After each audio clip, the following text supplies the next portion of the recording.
So, mga mi, papunta nga pala kami ngayon sa Pedia ni William at bago kami pumunta doon, itong sasakyan na yellow is nakakatuwa kasi meron siyang tail at meron siyang dalawang ears na yung itim sa ibabaw. So, pag nag-stop, para siyang mouse. Una palang binigay kay William is oral vaccine at nahirapan yung nurse kaya ako na muna ang nagpalit sa kanya. Like, I don't know if I like this. Come on. You got it. Come on, Betty. Come on, Betty. Oh, no. Hold him upright or? You can hold him upright. Okay. Yeah. Be easier. Okay, bud.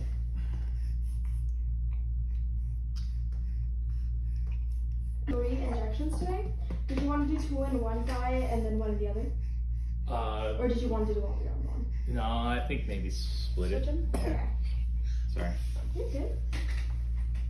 Is it nice? Little pork nugget here. Is it nice? Nom nom. He's like the consistency of like pork belly. Yum yum.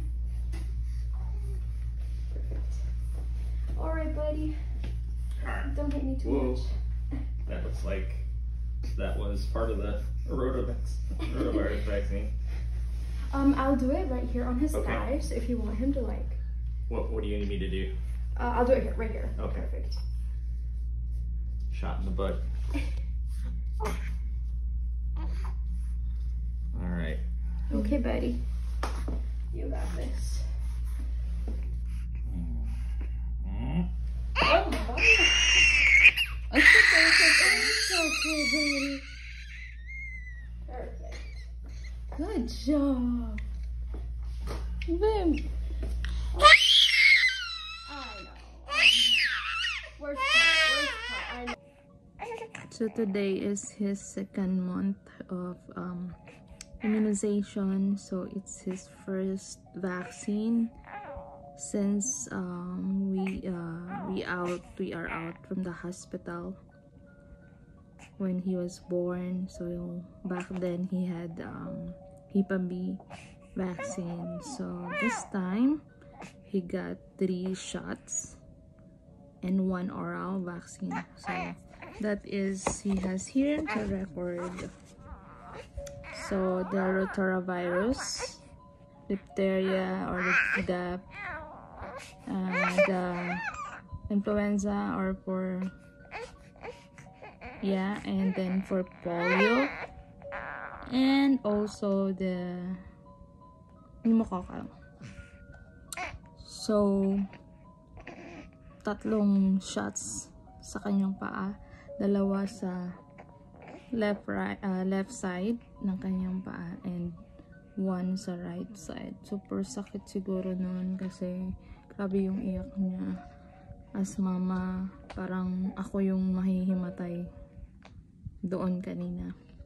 So sabi ng kanyang pedia is minati-hati lang yung vaccine. So next visit meron na naman hanggang sa makomplete niya yung vaccine dose. Yeah. So ngayon medyo pag-uwi namin mga 10, nakauwi na kami 10 AM. So ngayon mga 2 PM bigla siyang nag-init, parang siguro effect ng kanyang vaccine. Medyo maalangaang siya, or ang tawag, medyo mainit siya eh. Kaya pinunas-punasan ko siya. Sabi naman ng doktor, bigyan siya ng yes, you're tired. Sabi ng doktor, bigyan lang siya ng for fever. And then sabi pa ng doktor, oo na, okay na, come here na. Come here na. Sabi ng doktor, mag-do siya ng tummy time, 30 minutes per day. Ayan, galit na siya. Hey, are you tired? Okay, enough na. Later na naman. William, baby. William.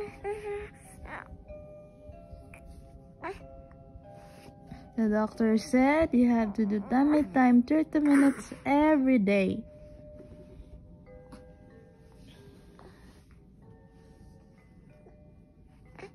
Okay? Yeah? Okay? You can do it.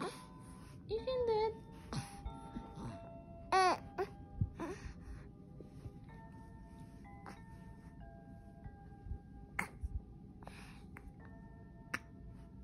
He is very fussy because of his feeling. He's not feeling well.